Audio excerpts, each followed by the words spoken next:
નમસ્તે મિત્રો, મીઠાવા નેચરોપેથી અને આયુર્વેદ ચેનલમાં આપનું સ્વાગત છે. આજે આપણે એક યોગિક પ્રક્રિયા જોશું. આયુર્વેદની દૃષ્ટિએ જોઈએ, યોગની દૃષ્ટિએ કે નેચરોપેથીની દૃષ્ટિએ. ઉર્જાવાન રહેવાની બધાને જરૂર છે. આપણે બધા જાગૃત છીએ. પૌષ્ટિક ખોરાક લઈએ, શુદ્ધ પાણી પીએ, ત્યારે આ એક ટેકનિક અપનાવી અને ઉર્જાવાન રહીએ, સાથે સાથે લાંબુ તંદુરસ્ત આયુષ્ય ભોગવીએ. આના માટે ઘણા સમયથી, ઘણા વર્ષોથી હું મારા બાળકોને કહું કે ઊંડો શ્વાસ લ્યો. અમારા સેન્ટરમાં સાધકોને કહીએ ત્યારે એક બે જણાએ આજે પૂછ્યું પણ ખરું કે તમે અમને સમજાવો કે આમાં ફાયદો શું છે, તેનાથી કઈ રીતે અમારે કરવું, તેની રીત કઈ છે. ત્યારે આ પ્રશ્ન ઉપરથી આજે આપણો આ વિડીયો બને છે કે માઇન્ડના લેવલે હોય કે બોડીના લેવલે ઉર્જાની, શક્તિની બધાને જરૂર છે. અને આ આપણે એનર્જી ડ્રિંક નથી લેવાનું કે કોઈ એવું કહેવાય ને કે પ્રોટીન નથી લેવાનું, પાવડર નથી લેવાનું. ફક્ત આપણી શ્વાસ લેવાની પ્રક્રિયાને યોગ્ય કરીને આપણે એનર્જેટિક રહેવાનું છે. ત્યારે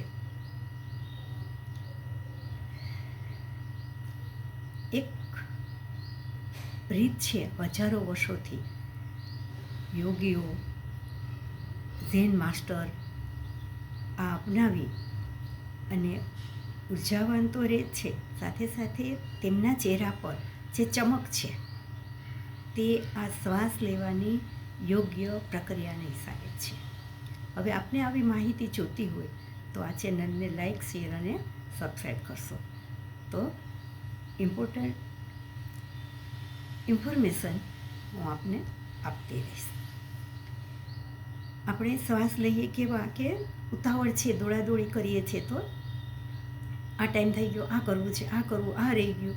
એમાં શ્વાસ જે ઓટોમેટિક ચાલે છે એ ટૂંકા પડી ગયા. ટૂંકા શ્વાસ લઈએ છીએ એટલે કાર્યમાં આપણને સફળતા નથી મળતી અને થાક લાગે છે. તેના માટે આપણને યોગીઓ સમજાવે છે એ રીતે કે આપણે ડીપ બ્રીથિંગ કરીએ. હવે આ ડીપ બ્રીથિંગ માટે આપણે કાઉન્ટ રાખીએ કે શ્વાસ લઈએ 1, 2, 3 ગણ્યા.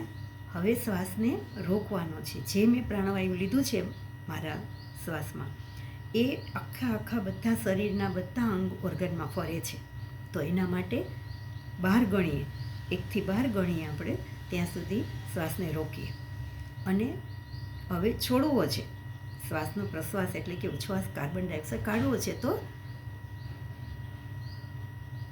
મોંથી કાઢીએ. નાકથી લીધેલો શ્વાસ શરીરમાં રોકાણો અને ફરતો જ્યારે કચરો બધો લઈને બહાર નીકળે ત્યારે મોંથી આપણે એને કાઢીએ. આ પેટર્નને જો યોગ્ય રીતે અપનાવીએ અને દરરોજ 5 થી 7 આવા શ્વાસ લઈએ તો ફક્ત 2 મિનિટ લાગે છે. પણ તેનાથી શું લાભ થાય છે એ જોઈએ તો આજથી જ આપણે આ પ્રક્રિયા ચાલુ કરી દઈએ એવું લાગે. કારણ કે તેનાથી જ્યારે એકદમ ઊંડો શ્વાસ લઈએ છીએ ત્યારેથી આપણું ધ્યાન આપણા શ્વાસ ઉપર જ છે, બીજે ક્યાંય નથી. હવે આ શ્વાસ આપણે શરીર નાહીએ ત્યારે શરીરને સ્વચ્છ કરીએ છીએ, તો અંદરના ઓર્ગનને આ રીતે જે શ્વાસ લેવાય છે એ શ્વાસથી સ્વચ્છતા મળે છે અને એક સેલ રિજ્યુનેટ થાય છે. અને ઊંડો શ્વાસ લઈએ છીએ, ડીપ બ્રીથિંગ કરીએ છીએ એટલે એન્ડોર્ફિન રિલીઝ થાય છે, જે એનર્જી આપે છે. અને આપણે ઝાઝો ટાઈમ કામ કરવું છે, લાંબુ ટાઈમ કામ કરવું છે તો એનર્જેટિક રહીએ છીએ. આ પ્રક્રિયા વર્ષોથી યોગીઓ કરે છે આને જો સમજવું છે આપણે અત્યારના જમાના પ્રમાણે તો અમેરિકન ઓથર છે એન્થની રોબિન, તેને આપ રેફર કરી શકો છો કે આપણી લિમ્ફેટિક સિસ્ટમ યોગ્ય રીતે કામ કરે છે, ગટ હેલ્ધી બને છે, સાથે સાથે એક નસ નાડી આપણી શુદ્ધ થાય છે, બ્લડનું સર્ક્યુલેશન તો સારું થાય જ છે, સાથે સાથે પાચન સુધરે છે, અને પાચન સુધરે એટલે સ્વાસ્થ્ય મળવાનું જ છે.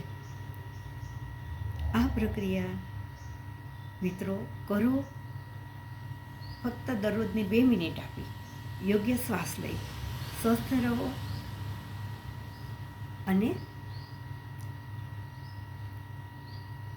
આ ચેનલને લાઈક કરો. કોઈ વ્યક્તિને હર્નિયા છે કે સર્વાઇકલનો પ્રોબ્લેમ છે, આવી કોઈ પ્રોબ્લેમ હોય તો ડૉક્ટરની સલાહ લઈને ઊંડા શ્વાસની આ પ્રક્રિયા કરવી. કાંઈ ન કરી શકો તો ફક્ત મિત્રો ઊંડા શ્વાસ લ્યો અને હળવે હળવે છોડો, અવાજ ના આવે એ રીતે શ્વાસને છોડો, અને ફક્ત 15 દિવસમાં આપ એનું પરિણામ જોઈ શકશો. સ્વસ્થ રહો એ જ શુભેચ્છા.